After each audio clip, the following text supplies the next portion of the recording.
Deluxe Battle Decks are a fairly new line of pre-made decks from the Pokemon Company. On Pokemon's 3-level scale of competitiveness, they sit in the middle at level 2, so they are in between beginner-friendly level 1 decks and hyper-competitive level 3 decks. So far, I think the whole product line has underwhelmed. It has a little bit of an identity crisis, and I think these could be built better. And I'll make some recommendations if you plan on buying these of how to upgrade them. But today, we are going to look at these decks as is and rank them from worst to best. I'm Jet from inthirdperson.com. Make sure to like the video, subscribe to the channel, and let's rank the Deluxe Battle Decks from worst to best. One last thing before we get into this video, I am recording this months before the Zapdos and the Ninetales Deluxe Battle Decks are released. I mean, the cards are all publicly available now, which is how I have been able to test these decks, but you may want to take this ranking with a grain of salt. By the time these decks come out in a couple of months, there might be some new tech cards that make Zapdos and Ninetales a little more viable, and that might shake up the rankings. But as of right now, I am basing it on what these decks look like today. All right, let's get to the rankings. At the bottom of this 4-deck list is Ninetales EX. And part of me is a little heartbroken by this because I think that in terms of the way it's built, it's probably the most complete deck of the bunch. Ninetales EX has an interesting attack, Mirrored Flames, where for 1 fire and 1 colorless energy, it does 80 damage. But if you have the exact same number of cards as your opponent in hand, you do an extra 140 damage. So 220 damage is a pretty solid number. On top of that, if you've got Rapidash set up, you get the Heat Boost ability where you can discard a fire energy and do 30 more damage. And this stacks across the Rapidashes. So you could be hitting upwards of 310 damage if you can get Ninetales set up with 2 energy, with 3 Rapidashes that can all discard energy that turn, and you happen to have the exact same number of cards as your opponent. Now, there are some cards that help facilitate that combo, including Judge, which both players shuffle their hands into their deck and draw 4 cards. And Zizu is an interesting card. Lets you draw up to 1 more card than what your opponent has in hand. And I do find oftentimes that this deck struggles in that you get the exact same number of cards by playing something like Judge, but you kind of need 1 more energy attachment or something. Zizu theoretically could help you with that. However, and like I will say, at its core, there's also some good just spare parts here. Earthen Vessel is a very good card that can be used in other decks. Judge, Nest Ball, Palpad, Professor's Research, Super Rod, Ultra Balls. Lots of good pieces here. And in terms of the strategy, it makes sense. And there are a lot of cards that facilitate the Ninetales EX game plan. But the likelihood of getting the exact same number of cards consistently enough to make this worthwhile in any sort of competitive capacity is, it's not worth it. There is no competitive ceiling for this. And even within the context of playing against your family and friends, against these other deluxe battle decks, this one is easily the worst. I think it does have, if you're going to play against someone with a level 1 deck, this probably will beat them, but against anything level 2 and above, and especially if you're trying to play this in an IRL event or on PTCG Live, you will probably get absolutely destroyed. Like, I've even been testing this upgraded with cards like Copycat to help you get the exact same number of cards easier, and I still find this to be an absolute nightmare to play.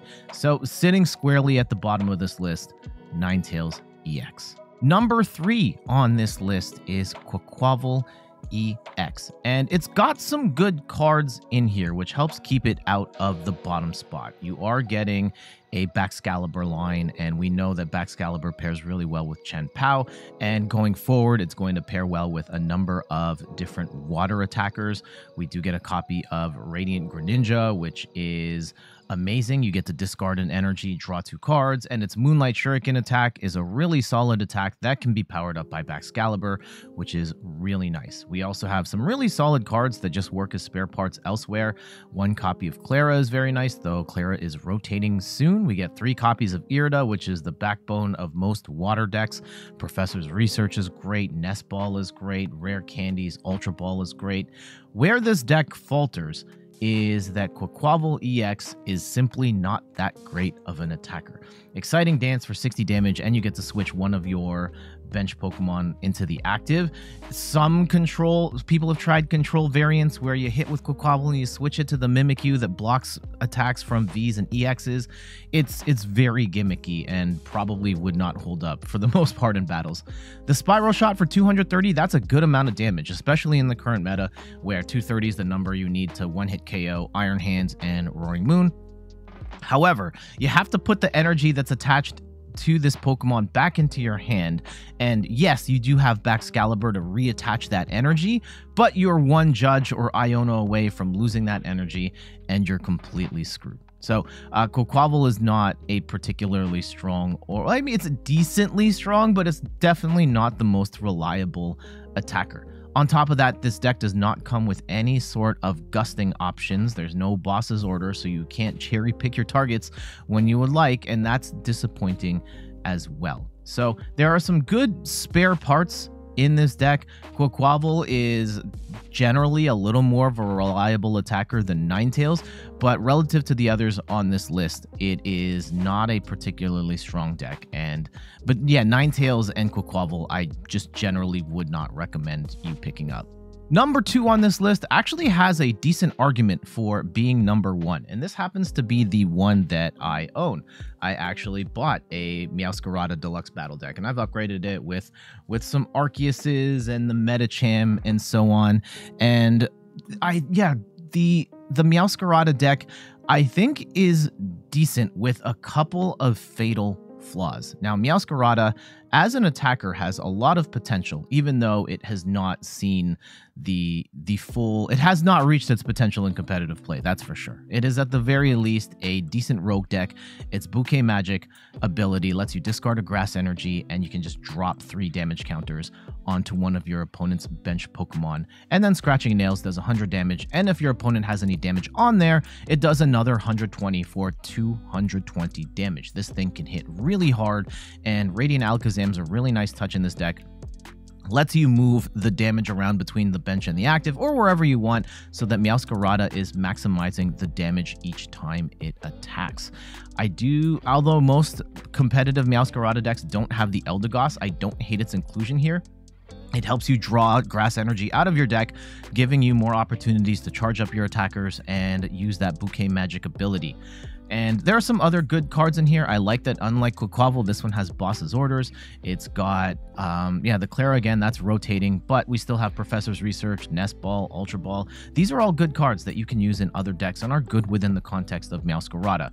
Gapejaw Bog is a weird inclusion in this, but I get it. You get to put some initial damage on your opponent's Pokemon when they bench it, and yeah, you're going to do damage to yourself as well, but you also then make it a little easier for Scratching Nails to do its maximum damage. The big problems I have with this deck are that, one, there's no rare candy in this deck. There is no way you are pulling off a meaningful attack on turn 2.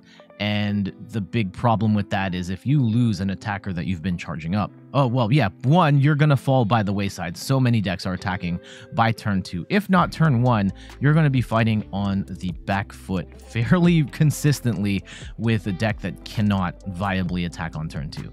And then on top of that, so we got no rare candy, which makes the evolution process hard. We also don't have double turbo energies, right? This is a huge missed opportunity because Meowscarada's attack only requires 2 colorless energy, and double turbo energy would be amazing here, so that even if you miss the energy attach on turn 1, you can rare candy up to Meowscarada, attach a double turbo energy, and get rolling. And because you don't have that double turbo energy, it just makes it that much harder to set up. So for example, you could be in a situation where you go first, you put grass energy on Sprigatito. Turn 2, your opponent's playing a hyper aggressive Roaring Moon deck. They knock out the Sprigatito with the energy, and now you're screwed. You're always going to be behind the ball because you can't evolve fast enough, you can't put enough energy fast enough on your Pokemon, and you just get destroyed.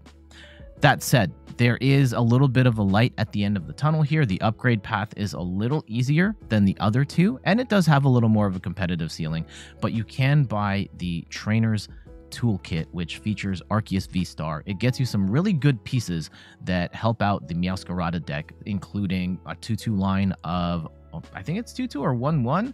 I think it's 1-1. It has some Arceus V and Arceus V-Star, which you can slot into this deck. It can work as a secondary attacker. It can also get you 2 cards with its Starbirth ability, helping you set up that much better. It also comes with double turbo energy. It also comes with rare candy. So just putting these 2 together actually gives you a not bad deck and a good starting point for building this out to be a solid rogue tier deck. And post rotation, who knows, this might actually have a higher competitive ceiling down the road. I think this one is okay. And in at number 1, this one actually kind of pains me to say it. It's the Zapdos EX deck. And I actually don't like this deck very much. Zapdos EX, as an attacker, it has an interesting attack. Let's be honest here, right? Hitting 120 to the active for 3 lightning energy, plus you get to do 90 damage to one of your opponent's bench Pokemon that has any damage counters on it. We love spread damage in this house. However, Zapdos EX has been out for many months, and we know that at best it is a tech card from Miraidon EX. You put 1 Zapdos EX, 1 Hawlucha, and maybe you can cook with that.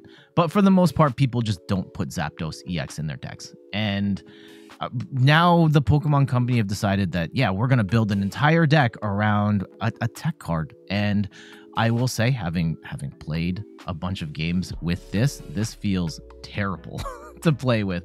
It's really hard to get the energy on. Yes, they don't even give you 4 Electric Generator.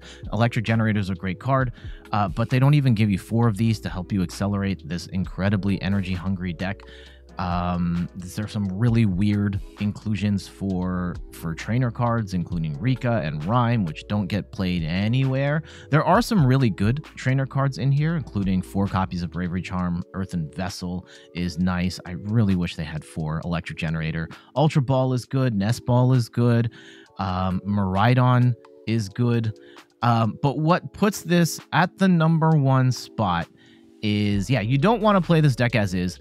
However, the recently released Miraidon League Battle Deck is out, and there is a lot of synergy here, right? You can buy this Zapdos deck as an accessory to the Miraidon League Battle Deck. This then gets you a 3rd Miraidon. It gets you a Zapdos EX. I probably wouldn't put both Zapdos EXs into this League Battle deck, but you could. You get a couple extra Bravery Charms, you get some Earthen Vessels, and some other pieces that you could smash these 2 decks together and have something kind of interesting. But as a standalone deck, I think Zapdos EX isn't worth it. But I think if you take this Zapdos Deluxe Battle Deck and smash it into this Miraidon deck, you probably have a better deck than the Meowscarada deck mashed together with the Trainer's Toolkit, which is why, for the time being, Zapdos is number 1. Those are my rankings for the 4 deluxe battle decks at this point in time. I think that the bottom 2 are pretty solidified, and realistically, I think you could flip-flop between the other 2 decks in the number 1 and number 2 spot. But as a whole, I feel like these decks are not quite fully baked. And I'm not saying that these have to be as strong as level 3 decks, but even within the context of trying to make the best Meowscarada deck, the best Quaquaval deck, they just fall short in the way that they're built.